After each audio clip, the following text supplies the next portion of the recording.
Hello, this is Yashasvini Razdan reporting for EE Times. I'm today here at SEMICON India, and today I have with me Mr. Kumar Priyadarshi. Hello Yashasvini, thanks for coming here. Thanks a lot. Could you tell us what Bharat Semitech is doing here at SEMICON India? So basically we are trying to become India's first semiconductor equipment manufacturing company. So you see all of these news about Tata's building fabs and then other companies building OSATs, right? So all of these fabs would build, some of these are going to build chips, some of them are going to package chips. All of them are going to be done at very advanced level on equipment level, right? So if you see major companies in equipment like Applied Materials, Lam, these are all like American companies, non-Indian companies. Yes. So what we are trying to do here is to build some of these tools, right, in India. So we are starting with a couple of tools. So one of them that we are trying to do is called CDM, which is chemical delivery module. So in any sort of fab, you think about it like from a body point of view, any place that the blood flows, right, the one place where it is getting controlled. So that is CDM that we see here. So in CDM, we are trying to do for all industries, not just semiconductor. We are also looking at pharmaceuticals, solar, anywhere, steel, anywhere the chemical part is involved, we are trying to do that. Then there is another system that we are trying to do is a metrology system. So there we are trying to do thickness and defect classification. So this is another tool that goes into foundry, both in packaging as well as manufacturing. Then we have another system called EFEM, which is equipment front-end module, which sort of helps in making a tool more automated, right? So that there is much more quality. Then there is another product that we are trying to position in India is called predictive maintenance. So most of these maintenance are preventive. Basically, it makes sure that it is not spoiled, right? What we are trying to do through algorithmic algorithmic programming, that we are able to tell you 7 days in advance that this is getting troublesome. You should take care of it. Similarly, these are like 4 main products, but there are multiple products that we are trying to showcase. And basically, the idea is that 20 years ago, when China was starting to look at semiconductors, there were a lot of locally grown semiconductor equipment manufacturing companies. To name a few, AMEC, Nora. We are trying to build that kind of company in India, and this we believe is the right time to do it. So you've partnered with a Singapore-based company for Bharat Semitech. Could you tell us about that partnership? What role do they play in this partnership? So most of the semiconductor manufacturing has happened abroad, right? So the knowledge is also abroad, the technology is also abroad. I have worked in Singapore before, so I had some understanding of this company. So this is a company which has been there in Singapore for a decade now. So what we have done is we have partnered with them for technology. The Indian entity, Bharat Semitech, is a joint venture between Applied Instruments, which is a company set up in India, and the Indian entity. So the idea is that we want to do scaled production, taking the R&D from them, not just today, but even in future. So when this partnership has happened, all of this, who are your primary customers as of now? Have you sourced them from already existing customers of Applied, or are you building new partnerships? How does that play out over here? So both. So Applied as of now has existing customers of Micron, DuPont, SSMC, VMC, like all those sorts of companies, like major companies in semiconductor manufacturing. In India, on the other hand, the ecosystem is still evolving. If you ask me what are the customer profiles, this would be Tata's for packaging, Tata's for manufacturing, all the other packaging companies as well. But in India, we are still starting out, so we are still figuring out some of these companies, and some of these discussions are already in progress, and because those are confidential at this point of time, but these are the profiles of the companies that we are looking at. And what part will you play in the value chain? Are you focusing on fabrication, semiconductor manufacturing, power semiconductors? Where exactly do you place your machines? So all the foundries. So for example, if you see CMOS fabrication, like the one that the plant that Tata is doing 91,000 crore in Gujarat, that is also applicable. The packaging plant is also applicable, because we have a range of products. So some of the products will go in some kind of foundry, another kind of products would go into another kind of foundry. For example, a measurement tool can go into a packaging foundry, a CDM can go into a manufacturing foundry.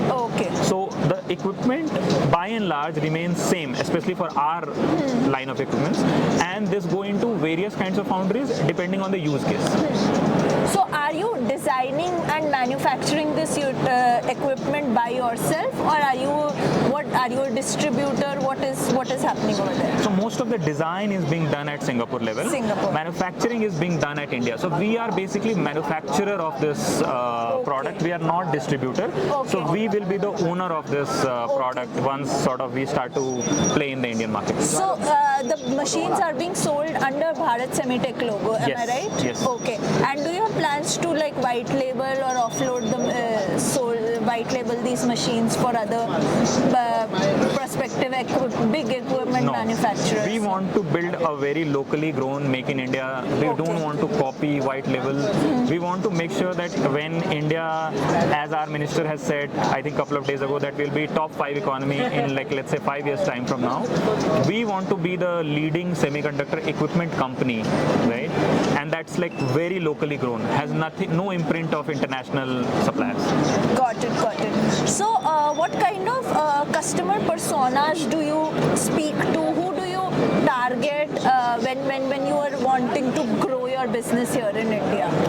So all the semiconductor plants could be packaging plant, could be manufacturing plant, could be the plant which are making chips, could be the plant which are packaging chips. All of them are relevant for our customer persona. No, so I want to understand which teams do you go to? Do you go to the R&D teams? Do you go to the sales team? Do you go to the safety guys? How does that play out here in manufacturing side? Very interesting question. So there are multiple tiers to this. So if there is a mature product, like for example CDM, so we will have to go to the supply chain guys because this is like a mature product. But we also have customized solutions where, for example, if you have a very specific problem, we customize the equipment accordingly. This is where we need to go to technology people, we will need to go to process people. So for different tools, we will have to have very customized approach. But the roughly most of the matured product goes into the supply chain people. Okay, understood. And what kind of advancements do you build here? As in, does India have the manufacturing capabilities to build equipment, semiconductor equipment? No, that's where we come in. Okay. So a lot of know-how has to be brought in from outside. Yes. This includes IPs. Yes. This includes relevant people. This includes also training Indian people, right? So this is not a one-shot effort. It's like a multi-layer effort, right? That comes into picture when we are talking about something of this kind. Understood. And what happens to the technology, like the local talent that you are hiring? Are you sending them to Singapore to get trained to build, or are you training them here in India? So because we are still in the process of all of this, but the idea is to send some of these to Singapore, get trained there, and then come here and start working on the field. Understood. So as of now, what is the scale of your company? How big are you? So Applied Instruments has been there for 10 years already, and as I have mentioned all these kinds, Bharat Semitech has just begun. Yes. So this is still very much, I would say, early stage company. We already have had some conversations with some of these clients, but we chose SEMICON India as the point where we wanted to launch and announce this company, and from there on we will build our capacities. Understandable. Congratulations to you on your launch. What is the big news from you? 6 months later, what can we hear from you? That Make in India tools are now getting into these chips. The companies which are making Make in India chips have Make in India tools as well. Okay. Well, that's a good answer. So, what proposition, how do you see this ecosystem evolving? Till now, we've only been talking about design in India. Manufacturing equipment was imported from Japan, China. Now, player like you comes in and says, okay, we are going to manufacturing machines in India. So, how do you see this ecosystem evolving? So it's going to be a hard problem. Yes. But who is caring for easy? Right? It's going to be a very hard problem. There are very much matured players out there, and they are really good players, right? We always have to respect them for what they have done to the ecosystem. In India, as I have mentioned, the Chinese example, right? Yes. In 20 years ago, they had all these AMATs and lamps of the bigger players, but they still made their own companies, right? Yes. So they made a lithography company, they made a etch company, they made a deposition company, and they're still, I would say, not as comparable as the global giants, but they are starting to supply some of these tools to Chinese foundries, right? So the ecosystem is very hard, and there is going to be a strong inertia about not letting international players out. But I think that's where the beauty of doing something for the country comes in, that you want to build something for the country and hope that the country realizes the potential of it, and from the value point of view, from the cost point of view, from the technology point of view, you are starting to give something to the customer which they are not able to find from global giants, and that's where you start and then see how the journey goes. So how would you mentioned, cost, technology, all of that.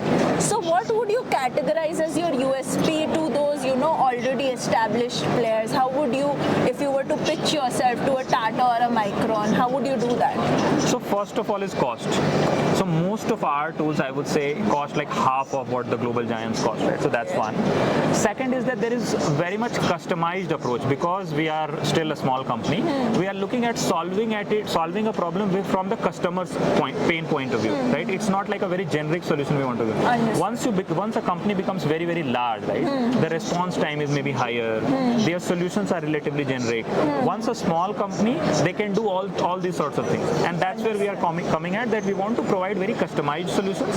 We also want to provide very solutions which are going to have very Indian sorts of problems, and they are going to be very cultural sorts of problems that are going to come into picture.